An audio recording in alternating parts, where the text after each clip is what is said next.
A day in my life bilang angkas ni Gerald. 3 a.m. nga pala kaming gumising para mag-ready sa aming pupuntahan.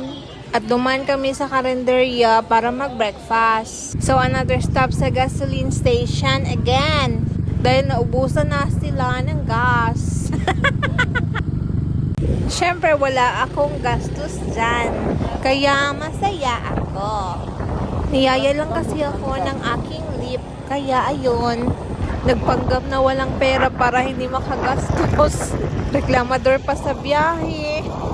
Siya pa yung matapang sa driver. Angkas lang. Hayang-hay buhay yarn. Sobrang gandang tingnan yung mga tanim nila dito sa aming pinuntahan. Kaya na-amaze ako. Sobrang ganda ng lugar nila. Lalo na yung weather nila, grabe kalamig. Kalag na yan kay Kaambamon. Ay sabaan ay. Anyway, ang gaganda ng mga bahay dito. Sobrang ganda. Parang sa mga K-drama lang.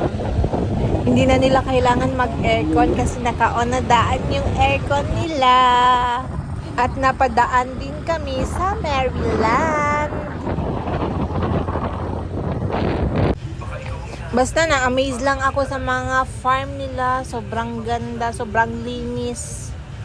Siya nga pala guys, kaya ganyan yung boses ko kasi nakainom ako. Para may lakas loob ako mag-voice over kasi nahiya ako sa boses ko. Boses ng baka. Hilaw na farmer pa kasi ako ngayon guys. Kaya ayun. Hanggang tingin na lang muna. Ganon ako pag first time sa isang lugar na amis ako sa lahat ng nakikita ko. Kaya, ayan, todo video. For memories, syempre. Ano pa nga ba? Anong purpose ng pag-video, diba? For memories? Ha? Kung malamig sa probinsya namin, mas malamig dito times 10. My goodness. Magkakagkagfek. Ito ba, mon? So, this is my first time na mag-long ride. Kaya, papunta pa lang, masakit na ang paa at singit ko.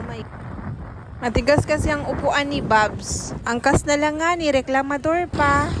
Pero kaya naman. Baka hindi na tayo pasamahin sa sunod na long ride. Panay reklamo. Diba, Babs? Sama pa din ako sa next long ride niya. Dapat ako lang ang angkas mo, ha? Simblo! Anyway, nandito na kami sa Camp Sabros. Kung wala kang dalang 100, hindi ka makapasok. Okay, yun lang. Bye!